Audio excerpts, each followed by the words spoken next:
Hi everyone, welcome to Glow with Grace. I know it's been a crazy long time since I did a video, for those of you who watch regularly. I didn't disappear off the face of the earth, I'm still here. Just a really busy last few months. We had another retreat here on our land and I've been working on some different projects and yeah, just didn't do any videos. But today I wanted to share with you a new little experiment that I'm delving into of making candles here where we live in Ecuador. I actually worked in a candle factory for a while in Iceland when I first went to Iceland, and I just recently got this inspiration of why not recycle the candles here, everyone's candle stubs and stuff, and make beautiful new creations out of them. That's what we used to do in the candle workshop in Iceland. There's actually like a national kind of program there of collecting all the candle waste from everybody at petrol stations, kind of funnily enough. There's just boxes everywhere and everyone leaves their candle stubs and it's all collected and made into new candles. And so I got inspired to do that here, and I'm just trying to remember as much as I can from making candles there, and also watching a lot of stuff on YouTube and just kind of trying to piece it all together. So I wanted to show you what I'm up to today. Okay, so these are going to be my molds. These are actually coconut crystal cans with the top sawn off so that it's easy to get the candles out. Otherwise there's like a lip here, and a hole made in the center of each base with a drill.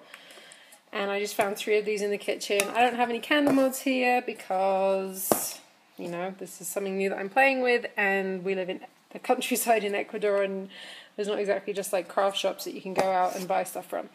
So I'm going to experiment with these to make kind of little mini pillar candles, and I've seen people online use Pringles cans and milk cartons and all kinds of things. I'm really excited to be using this. This is some really old wick that I seriously must have bought like more than a decade ago. You can see this is in the UK, it's in pounds. I bought this. This was back when I was getting into candle making and was like, I want my own wick. So I bought some different kinds of wick and I actually never used them, and I have them here in Ecuador somehow by some bizarre miracle. And I'm gonna dip these because they're not pre-waxed. So what I'm doing right now, and these are all kinds of candle stubs that I've already found around here.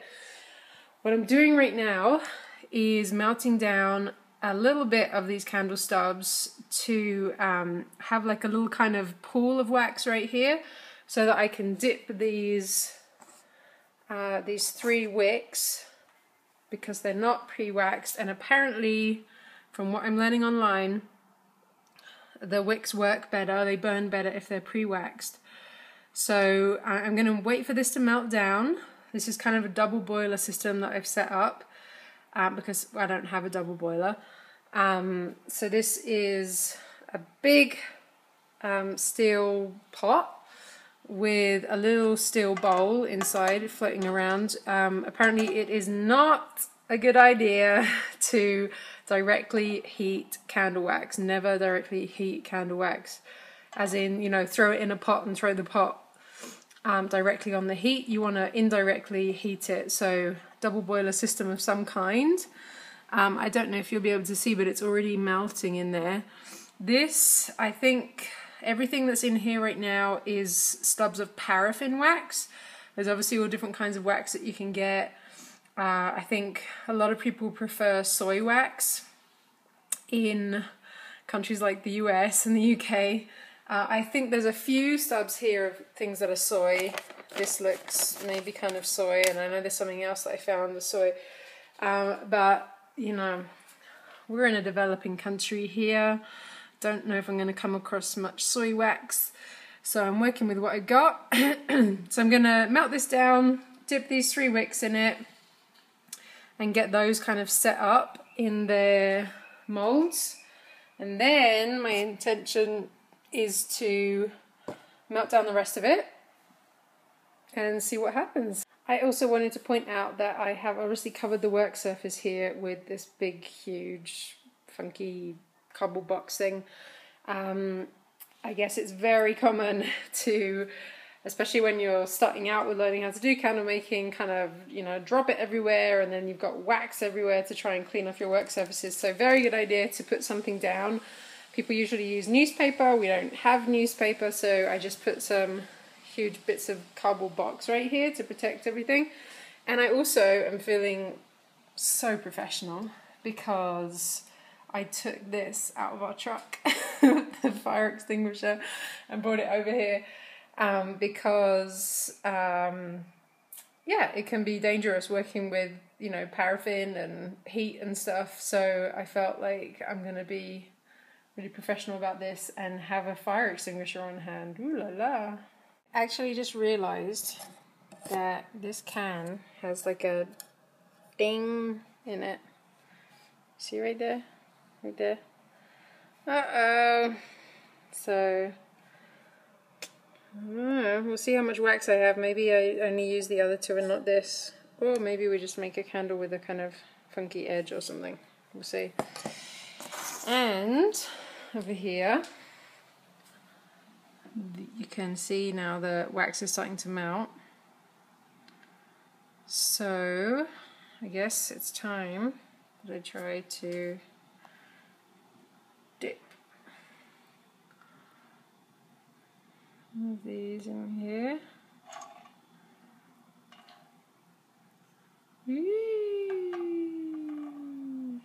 Oh, the camera's steaming up. Okay. So that got that covered in wax. And then I'm going to lay it out to dry off a bit on the cardboard over here and try and get that to dry straight. Okay, so there's my 3 waxed wicks. Although, you know, I'm thinking about it, I don't think we ever waxed wicks in Iceland. I don't know. Maybe it's just a little kind of extra trick of the trade. So these are hardening up really fast. Look, woo, it's already pretty much done. So now I'm going to try and thread these through the base. I don't know if I can film this while doing it, but you know, you get the idea. Try and push that through there. Use like one of these skewer sticks to get it through. I'll come back in a second. Okay, so with the help of my handy skewer, I got this through, and it's cool. I see the benefit of the pre-waxing. Look how straight that stands up by itself. Otherwise it was just a floppy piece of string, which actually, you know, I just learned that's pretty much what wick is. Like wick that doesn't have metal coring, which some of them do, to help them to stand up. Just normal wick, it's string! I couldn't believe it. It's just a piece of string. So, yeah. The string has now been waxed and it's standing up, and if it wasn't waxed then it would be kind of flopping around everywhere and you'd have to like tie it around some kind of stick or something to get it to stay in the middle when you're pouring the wax in. I'm going to do something like that anyway because it's still like bing, bing, bing, but I can see the benefit of this. So on the bottom here what I'm going to do is fold it over and stick it with some of Araya's plasticine, actually, or Play-Doh or whatever you call it. So let's do those parts and come back. Ooh, I like this. This is very cool. So because of that pre-waxing, the wick is very taut, and I just kind of wrapped it a little bit around the skewer, keep it in the middle of everything up here, and I smacked a big dab of plasticine on the bottom here, Play-Doh, whatever you want to call it. You can use plumber's putty, blue tack, I think that's called teacher's gum or something in North America. Anything, just to like seal off the bottom there so that the wax doesn't just run out of the hole at the bottom. You just want like a really good seal, and then it's pretty much ready for the liquid wax when we're ready to pour it in. Yay! Feeling like a pro. Look at that. Woo! All lined up and ready to go. I was thinking, Maybe this in North America is called modeling clay, not Play-Doh. I don't know, just something that you use that's not going to dry out, that seals things. That's what it is. And I'm sure some of you are also wondering about beeswax. Why am I not using beeswax? Can't we get that here? We can get it here, but in very limited supply. Again, you know, we're not in a developed country where you can just kind of buy stuff en masse. Things come in kind of small quantities, things like that, and very irregular, like the color and the consistency and stuff.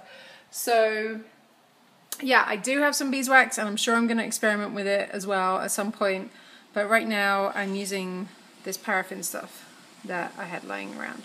I also wanted to talk a little bit about the history of candles. I was learning a little bit about this a couple of days ago, and I thought it was really interesting that candle making, apparently, and I guess obviously, used to be just like a household task, just like mopping the floors, washing the dishes or whatever. Candle making was in there, just like part of the routine, because of course, you know, back in the day there were no light bulbs and electricity and all that kind of stuff. So if you wanted to be able to see once the sun had gone down, you had your little supply of candles. So everybody knew how to make candles. Everybody. It was just obvious. It was just something that you did. And I really love things like that. It's like with herbalism, you know, I feel like it's another one of those kind of lost skills where even, you know, 100 years ago or so, everybody, especially the woman of the house, would know how to work with the plants around her. And it's just kind of fallen away from us, and it's something that we can learn again. And I feel kind of the same with this, with candles, even though, you know, today they're much more of a kind of just, you know, novelty thing or aesthetic, decorative kind of item. People don't tend to rely on them for their source of light. But yeah, I really enjoyed kind of learning about that. You know, people used to obviously use their pieces of string, and they would use tallow, like animal fat, to burn, and beeswax, and apparently in North America they used, was it bayberry leaves or bilberry leaves? I forget. One of those B word leaves. They worked out a way to make wax out of those, and they would make candles from those. So, you know, all these different natural sources of wax back then, you know, just finding what they could to make light. So I think that's pretty cool. And nowadays, if you start to kind of poke around online trying to learn about this, you might get a little kind of, overwhelmed. I think I would. If I hadn't worked before in a candle factory, I think I would be kind of like, oh my God, I don't know if I can do that. Just because, like with everything, you know, things can become so complicated. And if you're trying to learn about this these days, instead of it just being a kind of obvious household thing that everybody knows how to do, it's an entire industry, right? So there's, you know, all these different companies and scents and molds and waxes and dyes, and, you know, it can seem kind of like, oh my God, there's so much to learn. But I don't think it needs to be that complicated. You know, everybody used to know how to do this, so it can't be that tricky, right?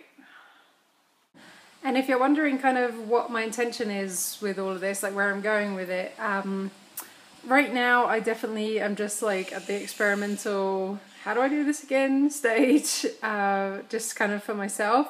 But I do have a vision, we'll see what comes of it, to at least set something up locally here for the candle recycling in this area. So, you know, to have like a drop-off point or maybe multiple drop-off points where people can bring their candle stubs and wax waste, and to collect that, and to actually get some professional molds and professional wick and things like that from probably from the US, and to hopefully, potentially, maybe, we'll see, make this into a little kind of local recycling business. Recycling is not something that goes very smoothly or well at all here, even for, you know, the most basic things like glass, cardboard. It's just not part of the mentality, not part of the culture. So I'm excited at the idea of introducing at least this kind of little part of the recycling reality with the wax, and then also to donate part of the proceeds to local charities. So it just becomes this whole kind of community kind of cycling endeavor thing, and hopefully maybe employing some local women to help with the process if, you know, I get to that point of production. So that's kind of like the bigger vision. We'll see what happens. Okay, so you can see that that batch of wax is now fully melted down, and there's all the debris in there from the old candles, bits of wick and soot and whatever. So I think what I am going to do is pour this one off now into the one with the ding, and I don't think it's going to fill it up. I think maybe I'll just make a kind of mini candle in there just as like my first experiment. And obviously I don't want all of that debris going in there. And there's even like matches in there and stuff. So I don't know if I'm going to be able to film doing this because it might be kind of dangerous, but I am going to put it through a strainer as I pour it to catch all of that debris. So let's see how this goes and I'll come back. Alright, that was cool. So I used the strainer, and you can see this turned out cool. All the debris stayed in there, and just clear wax went into there. And I actually threw in some orange essential oil before I started to pour, just to give it a nice little bit of smell. And yeah, I guess let's come back in a few hours and see how this settles. I know it's going to have like a dent in it at the top for sure. You know, it kind of always pulls around the wick. So I guess we'll melt more wax later and maybe keep filling this one. Alright, it's a few hours later now, and I'm back, and I'm sure you can see there's the little well, little divot forming around the candle wick. And it's really cool. It has this kind of mottling effect in it, which I wasn't intentionally going for, but I think it looks really cool, like little snowflakes throughout. And it smells really good with the orange essential oil. I love orange. So now my intention is to melt down all these other pieces of wax and try and fill these two up and top this one off. I found this other random piece that says that it's soy lavender. So I'm going to try and melt this down as well separately because it's in glass obviously. And let's see what happens next. Okay, so this little soy candle in glass I just set into a bowl of hot water to kind of soften the edges of it a bit, hopefully, and then hopefully the wax will just slide out of there. That's a little trick that I learned from some YouTube video on candle making. And soy wax apparently has a much lower melting temperature than other kinds of wax like paraffin and stuff. So hopefully, you know, this is not very hot water. It's just like the hottest water from the tap. But hopefully that will give it enough kind of lubrication to slide out of there. Let's see. Okay, so that totally worked with melting down the soy candle in that bit of hot water. And now I have a clean little votive jar that I can make another candle in if I want. Pretty cool. And over here, all the wax is still melting down. I just threw the melted soy, or melting soy wax in there with everything else, and just waiting for it to get melted down. Okay, so this wax has been melting for a while, and it looks pretty much all melted now. I think there might still be a couple of lumps right down at the bottom, but I'm okay with that because I'm going to need a little bit of extra wax at the end of all of this to fill in whatever kind of wells or indents arise in the other two molds. So I'm just going to play with pouring off what I can right now and leaving some at the bottom anyway to come back tomorrow to finish those off. So what I'm going to do now is add in some more of this orange essential oil because I really like it. And obviously you could use any essential oil that you like. Citronella would be great for kind of warding off mosquitoes with your candles, obviously.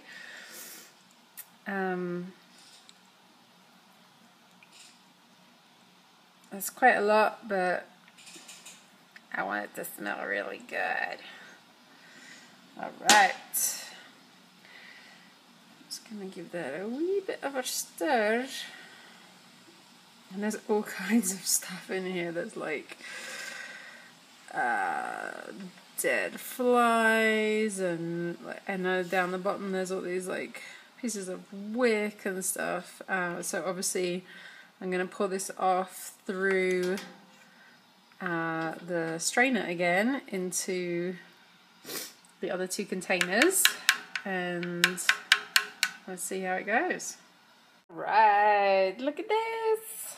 So it turned out that was a lot of wax.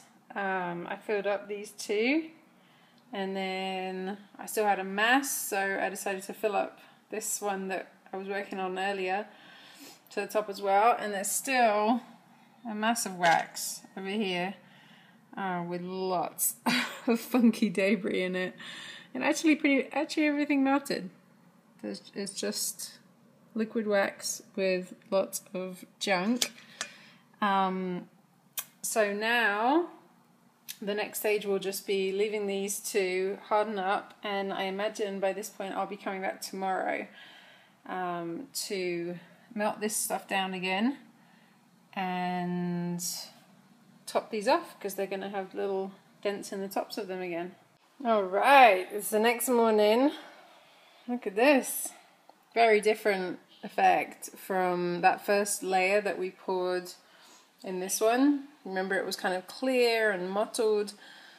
Now this is all very kind of rich and creamy looking, and the indents on these two are obviously quite big because they have only been poured once, and then the indent on this one is a little smaller because this is the second pour.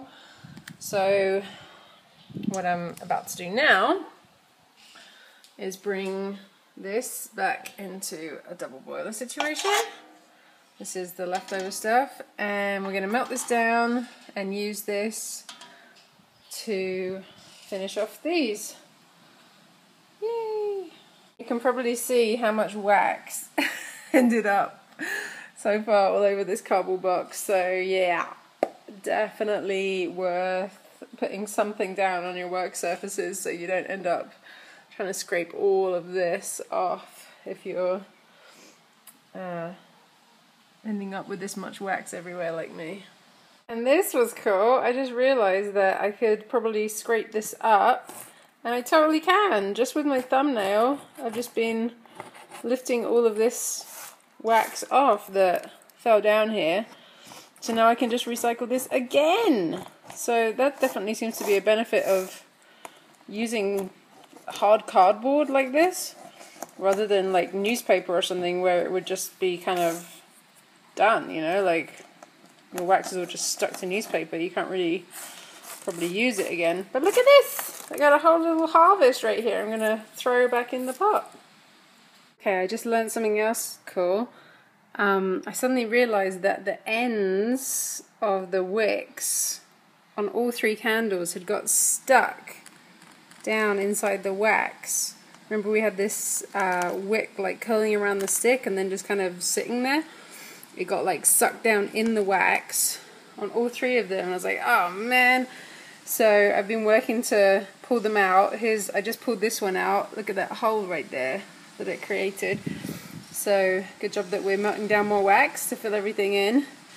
And this one I pulled it out already. That one wasn't very deep. And I just clipped it really close right here so that that can't happen again. And this one I have yet to pull out, so this one's next. Alright, so I got those all pulled out and snipped off nicely now. So hopefully that won't happen again. We learn from our errors, right? That was a good learning experience. I'm also learning that I want to get an apron for doing this. I don't have an apron and my clothes are getting little bits of wax all over them. Okay, so I don't know how much extra wax I'm going to have left over for after filling in these divots.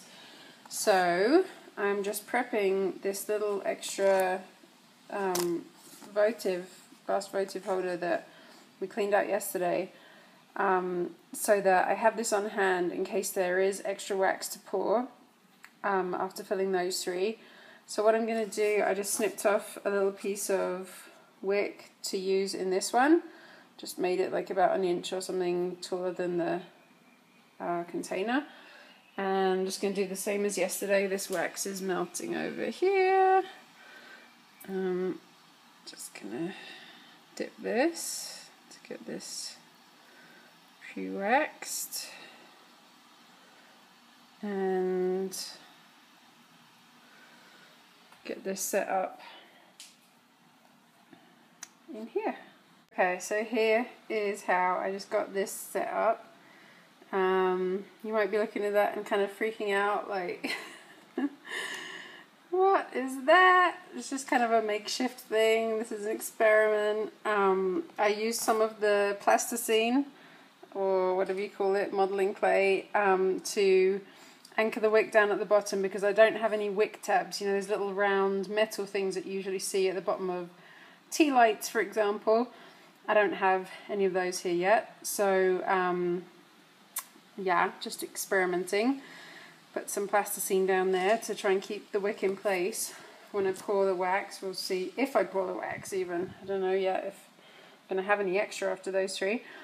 But yeah, I've seen all kinds of things on YouTube of people using different stuff to keep the wick in the center and down there. So this is my little experiment. And also, candles don't usually burn all the way to the ends. They usually stop like about an inch or a couple of inches before the end. So it's not like some kind of crazy toxic hazard, and I'm probably just going to use this for myself, so blah blah blah, disclaimer, don't worry about it. And then I just wound the wick up here again to hopefully keep it in place. So let's have a look how the wax is doing. Pretty much melted. I think it's done. Look at that. It's so just crazy full of debris and just nastiness. I'm actually going to put in more orange essential oil right now because, you know, essential oils are very vulnerable to heat, and this has been heated at least 2 times now.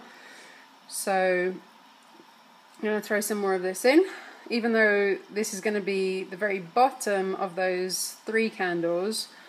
This wax that's going to get poured now, because you make candles from the bottom up, kind of upside down. You know, the very bottom of the mold is going to be the very top of your candle.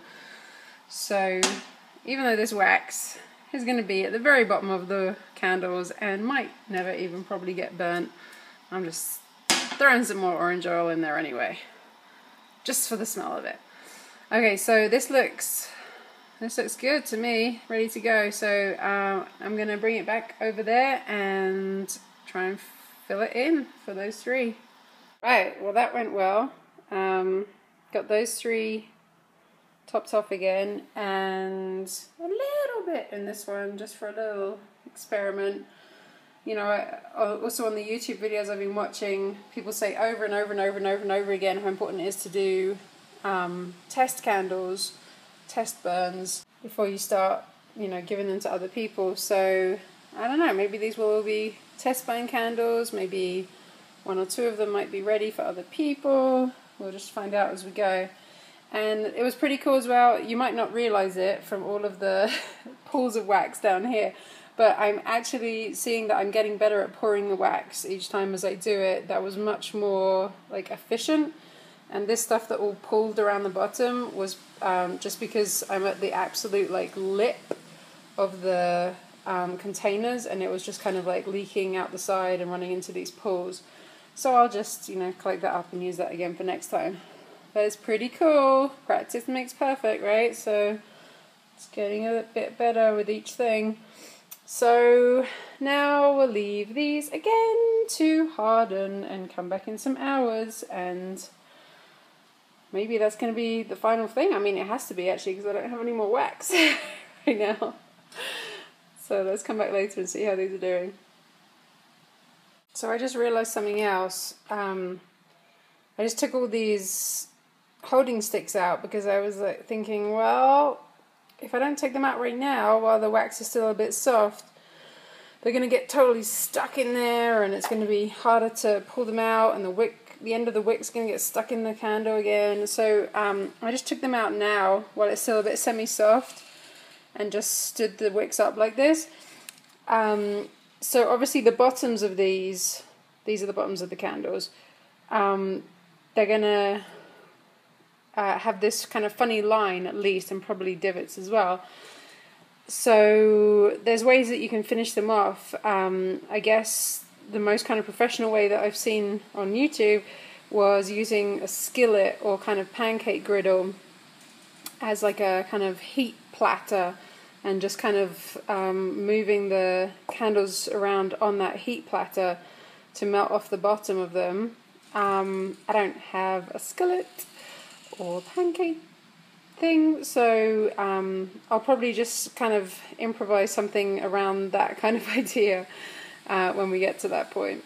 And I guess too, now that I think about it, it's probably more sensible to not make your candles fill all the way up to the very top of the molds because then you deal with extra issues like this. And now that I think about it, I don't think I saw anybody else fill them to the top of the molds on YouTube videos, so there we go, more learning.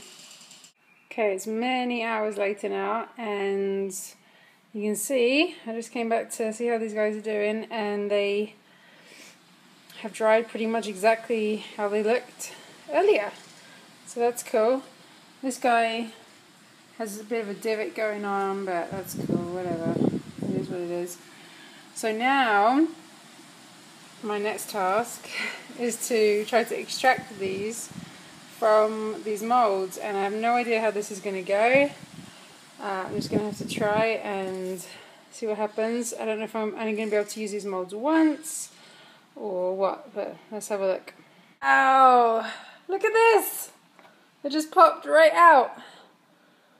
And look, this is kind of funny. It has these like rings on the top, because I didn't think about this, but this has like rings in the bottom of it. So it has like a kind of interesting pattern up here, which will probably kind of house the burning area of the wick. Everything, it's kind of cool. And obviously it's not finished at all. The edges are a little bit rough, and we got this wick to cut off on the bottom and stuff, and trim the wick up here. But I'm so excited. That was so cool. It just popped right out. And I think it's really beautiful. Well, okay, I'm going to make it more beautiful and then we'll come back. Woo. So I cleaned that one up a bit, and here's how it looks. Isn't that cool? I love it. It's probably about, what is that, 6 inches, 8 inches, 7 inches tall. Trimmed the wick to about 1/4 inch, which is what seems to always be recommended. You don't want the wick to be too long or too short, because it will either not kind of catch light properly, or it will kind of burn itself out. And I smoothed the edges with an old towel, and trimmed the wick at the base here. And obviously this hasn't been like professionally finished on the base. As I was saying before, I could probably make some kind of heat metal situation and kind of skiggle it around on there and smooth this down, which maybe I'll do at some point, we'll see. For now I'm just happy with this, and I'm gonna see what happens with the other two. Woo! Now there's 2 of them! That one came out just as easily, just finished it off in the same way. Now for number 3. Right, here we go. Here's the 3rd one, which you can see is kind of a bit bizarre compared to the others. So this is the one that we poured in 2 different layers. Oh, it's kind of cool. But yeah, this was from the can that had the ding in it. So you can see it's like all kind of weird around there. And I actually couldn't get it out of the mold, I think because of the ding that was there. It was kind of stuck, so I just ripped this one open. Because, I mean, I don't think I'm going to use it again anyway, because of that ding in the corner. And then I also accidentally trimmed the wick really short on this one, so I don't even know if it's going to burn. But it doesn't matter if it doesn't. Obviously, I'll just melt it down again and make another candle. So yeah, these two I feel like they're very presentable. They could be given to other people potentially, but I do want to do some test burning first. And this guy is staying here, I guess. I think this one, I'm just going to leave it for now and come back. Maybe I'll do some different colors of layers, or I don't know. We'll see what happens with this one. But I feel like it's incomplete. Oh, and another thing that I learned from a YouTube video that I thought was pretty cool was people were saying, I don't know if I said this already, but to add color, if you don't have like professional wax dyes and stuff, you can throw crayons into your mix of wax, which is pretty trippy. And it was saying to use more wax than crayons, but that's pretty cool that you can just like throw a green crayon in there or something and get some color effects. So there we go, everyone. I bet this has turned into a really long video as usual. I just did so many clips over the last couple of days, but I'm really happy with this result, and I hope this was interesting to some of you, and let's see where it goes from here. Ciao!